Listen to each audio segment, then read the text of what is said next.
جس سے تیری ایک ایک مکاری، دجالی، جہالت و بدعقلی ظاہر ہو کر رہ جاتی ہے۔ اور رہی بات اعلیٰ حضرت رحمۃ اللہ علیہ کے ایمان کی، تو اس کی گواہی تو خود تمہارے ان مولویوں نے دی ہے جن کو تم نہ تو جھوٹا کہہ سکتے ہو اور نہ ہی جاہل، اور نہ ہی اپنے ان مولویوں سے تم بغاوت کر سکتے ہو۔ تو پھر اپنا منہ بند رکھو، اور ایمان کی بھیک تو تم اور تمہارے دیوبندی وہابی ایک صدی سے جھوٹ بول بول کر، مکاری کر کر کے مانگتے آئے ہو۔ لیکن الحمدللہ اعلیٰ حضرت رحمۃ اللہ علیہ کی شان تو یہ ہے کہ ان کے عشق و ایمان کی گواہی وہ لوگ دیتے رہے ہیں اور اب بھی دے رہے ہیں جن کو تم دیوبندی وہابی اپنا اکابر کہتے ہو۔ پھر بھی ایسی بات کرتے ہوئے تمہیں شرم نہیں آتی ہے؟ سب سے پہلے آپ بریلوی دین و مذہب کے بانی، بریلوی دین و مذہب کے مجدد، بریلوی دین و مذہب کے اعلیٰ حضرت کی مشہور کتاب العطایہ النبویہ فی الفتاوی الرضویہ، یعنی کہ فتاوی رضویہ کے نام سے مشہور ہے، جلد نمبر 6، رضا اکیڈمی ممبئی کی چھپی ہوئی کتاب ہے، صفحہ نمبر ہے 77 پہلے سوال سن لیجیے۔ کیا فرماتے ہیں علماء دین اس مسئلے میں کہ ایک شخص کا عقیدہ ہے کہ اللہ و رسول صلی اللہ علیہ وسلم کا علم برابر ہے۔ توجہ فرمائیے گا، ایک شخص کا عقیدہ ہے کہ اللہ کا اور اللہ کے رسول صلی اللہ علیہ وسلم کا علم برابر ہے، اس میں عطائی اور ذاتی کی کوئی قید نہیں ہے، صرف برابر ہے۔ اور دوسرا شخص یہ کہتا ہے کہ رسول اللہ صلی اللہ علیہ وسلم کے وغیبات عطیہ تھے، خدا کے علم کے مقابلے میں حضرت کا علم سمندر کے مقابلے کے ایک قطرے سے بھی کم ہے۔ اور شخص اول شخص دوم کو کافر و مشرک و وہابی جانتا ہے، یعنی جو یہ کہہ رہا ہے کہ اللہ رسول کا علم برابر ہے، یہ شخص اس کو کافر، مشرک اور وہابی جانتا ہے، خواہ عالم ہو یا جاہل۔ اس میں حق کیا ہے اور ان دونوں میں کون کافر ہے کون مسلمان ہے؟ سوال کتنا خطرناک ہے دیکھیے گا۔ اب جواب سنیے۔ الجواب، علم الہی سے مساوات کا دعویٰ بے شک باطل و مردود ہے۔ اللہ تعالیٰ کے علم کے برابر حضور کا علم کا دعویٰ یہ بے شک باطل و مردود ہے، مگر تکفیر اس پر بھی نہیں ہو سکتی، تکفیر نہیں ہو سکتی۔ کوئی شخص یہ کہے کہ اللہ اور اللہ کے رسول کا علم بالکل برابر ہے۔ بریلوی مجدد یہ کہہ رہے ہیں کہ یہ دعویٰ تو غلط ہے، لیکن پھر بھی ایسا کہنے والے کی تکفیر نہیں ہو سکتی، اس کو کافر نہیں کہہ سکتے، جبکہ بعطائے الہی مانے۔ اور بلا شبہ حق یہی ہے کہ تمام انبیاء و مرسلین و ملائکہ مقربین و اولین و آخرین کے مجموعہ علوم مل کر علم باری سے وہ نسبت نہیں رکھتے جو ایک بوند کے کروڑویں حصے کو کروڑوں سمندروں سے ہے۔ اس میں غور کرنے والی بات یہ ہے کہ جواب دیا گیا کہ جو شخص یہ دعویٰ کرے کہ اللہ کا علم اور رسول اللہ صلی اللہ علیہ وسلم کا علم برابر ہے، ایسے شخص غلطی پر تو ہے لیکن کافر نہیں ہے۔ اب ذرا دیکھیے، بریلویوں کے سب سے بڑے ادارے جامعہ اشراف مبارک پور کے سابق مفتی شریف الحق امجدی کی کتاب ہے فتاوی شارح بخاری، جلد 1، صفحہ نمبر 513۔ جواب دیکھیے۔ الجواب، یہ کہنا کہ اللہ عز و جل کے پاس جو کچھ علم تھا سب اپنے حبیب پاک صلی اللہ علیہ وسلم کو عطا فرما دیا، کفر ہے، کیونکہ اس میں اللہ عز و جل اور حضور صلی اللہ علیہ وسلم کے علم میں مساوات یعنی کہ برابری لازم آتی ہے۔ آپ نے بریلوی دین و مذہب کے اعلیٰ حضرت کا فتویٰ سنا کہ کفر نہیں ہے، غلطی تو ہے لیکن کفر نہیں ہے، اور یہاں کہہ رہے ہیں کہ حضور کا علم اور اللہ کا علم چونکہ برابر لازم آ رہا ہے اس لیے یہ کفر ہے۔ اور اللہ عز و جل کا علم غیر متناہی، کیا غیر متناہی بالفعل ہے، یہ محال ہے کہ کسی مخلوق یا خود حضور اقدس صلی اللہ علیہ وسلم کا علم پاک غیر متناہی بالفعل ہو، اور نہ یہ تحت قدرت باری تعالیٰ داخل کہ وہ کسی مخلوق کو اپنا سب علم عطا فرمائے۔ یعنی اللہ کی طاقت میں بھی یہ بات نہیں ہے کہ اللہ تعالیٰ سب علم کسی مخلوق کو یا حضور پاک علیہ السلام کو دے دے۔ اس بیان کرنے والے پر توبہ و تجدید ایمان و تجدید نکاح لازم ہے۔ سن رہے آپ؟ توبہ، تجدید ایمان، تجدید نکاح لازم ہے۔ وہ اعلانیہ بیان کرنے والا یوں توبہ کرے کہ میں نے یہ بیان دیا تھا، مذکورہ جملہ کو دہرائے، یہ کلمہ کفر ہے، اس سے میں توبہ کرتا ہوں، اللہ عز و جل نے اپنا سب علم حضور صلی اللہ علیہ وسلم کو نہیں عطا فرمایا، اس طرح توبہ کرنا ہے۔ تو آپ حضرات نے دیکھا کہ بریلوی مذہب کے مفتی صاحب کہہ رہے ہیں کہ جو شخص اللہ کے علم کو حضور کے علم کو برابر بتائے وہ شخص کافر ہے، اس پر تجدید ایمان، تجدید نکاح، توبہ بھی لازم ہے۔ فاضل بریلوی کہہ رہے ہیں یہ کافر نہیں ہے، کافر نہیں ہے، اس کا مطلب ہے کہ ان کی بات کی تائید ہو رہی ہے۔ خلاصہ کلام یہ ہوا کہ فاضل بریلوی ایسے کافر شخص کی تکفیر نہ کر کے خود کافر ہوئے، اور جس طریقے سے ان پر تجدید ایمان، تجدید نکاح، توبہ لازم، اسی طرح بریلوی اعلیٰ حضرت پر بھی تجدید ایمان، توبہ، تجدید نکاح بھی لازم ہے کہ نہیں؟ لیکن کیا کوئی بریلوی ثابت کر سکتا ہے کہ ان کے فاضل بریلوی، ان کے اعلیٰ حضرت نے تجدید ایمان کیا ہو، توبہ کی ہو، تجدید نکاح کیا ہو؟ دوبارہ نکاح تو نہیں کیا۔ جب تجدید ایمان و نکاح نہیں ہوا تو پیدا ہونے والی اولاد کے بارے میں آپ کا کیا خیال ہے؟ اور بے توبہ، بے تجدید ایمان مرنے والے کے بارے میں آپ کا کیا عقیدہ و نظریہ ہے؟ یہ آپ خود بریلویوں سے معلوم کر سکتے ہیں۔ تو سن لیا آپ نے سامعین، دو فتوے کی کتابوں سے سوال و جواب لے کر ان دونوں کو ایک کر کے کیا معنی مطلب کشید کیا یہ بھی آپ نے سن لیا۔ حالانکہ خود یہی امتیاز وہابی کیا کہتا ہے یہ سنیے۔ کیونکہ سوال جیسا ہوتا ہے جواب ویسا ہی دیا جاتا ہے۔ تو جب جیسا سوال ہوتا ہے جواب بھی ویسا ہی دیا جاتا ہے، تو پھر دونوں کو دو الگ الگ سوال و جواب کو ایک کر کے مفتی پر کھینچ تان کر کفر کا فتویٰ داغنا کتنی بڑی جہالت و بدعقلی ہے یا گنڈا گردی ہے، اس کا اندازہ کرنے کے لیے بطور مثال ایک حوالہ آپ دیوبندیوں کے گھر کی اس کتاب اکفار الملحدین کے صفحہ نمبر 278 کا پیش کر رہا ہوں، دیکھ لو۔ دیکھو یہاں صاف لکھا ہے کہ وجوہ کفر میں سے ایک صورت یہ ہے کہ ایک شخص اپنی زبان سے کلمہ کفر کہتا ہے اور اس کو یہ خبر نہیں کہ اس کلمہ کے کہنے سے انسان کافر ہو جاتا ہے، مگر وہ کہتا ہے اپنے قصد و اختیار اور مرضی سے، کسی کے دباؤ یا جبر سے نہیں کہتا، تو جمہور علماء کے نزدیک یہ شخص کافر ہے اور ناواقفیت کی بنا پر اس کو معذور نہیں سمجھا جائے گا۔ صرف بعض علماء اس کے مخالف ہیں اور وہ اس شخص کو معذور سمجھتے ہیں اور کافر نہیں کہتے۔ تو اب امتیاز پناہوی وہابی بتائے کہ کلمہ کفر کہنے والے کو جمہور علماء نے کافر کہا، لیکن بعض علماء نے اس کو کافر نہیں کہا۔ تو اب اپنی بکواس کو سامنے رکھ کر امتیاز پناہوی وہابی بتاؤ کہ جن بعض علماء نے کافر نہیں کہا، کیا وہ جمہور علماء کے فتوے سے کافر ہو گئے؟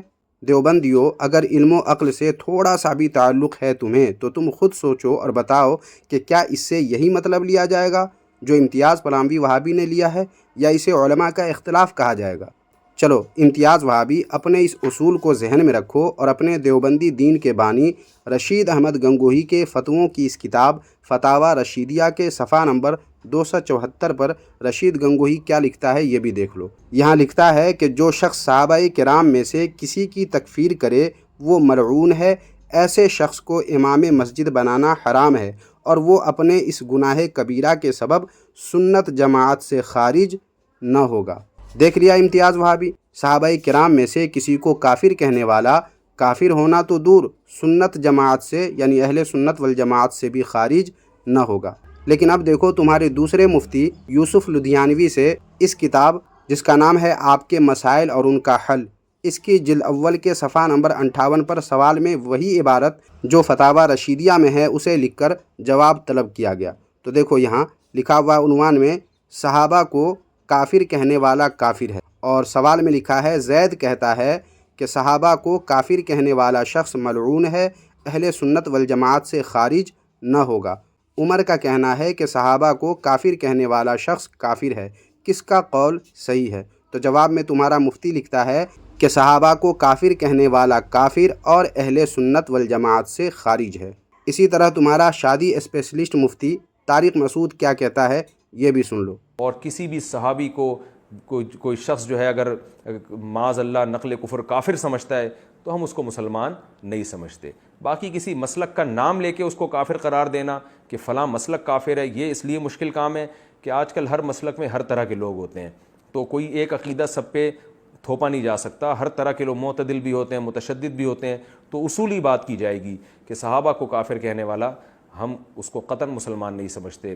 ایسے اور بھی کئی سارے کتابی حوالے الحمدللہ ہمارے پاس ہیں جن میں صحابہ کرام کو کافر کہنے والے کو خود دیوبندی مفتیوں نے کافر کہا ہے، جسے ضرورت پڑی تو انشاءاللہ آئندہ کسی ویڈیو میں پیش کیا جا سکتا ہے۔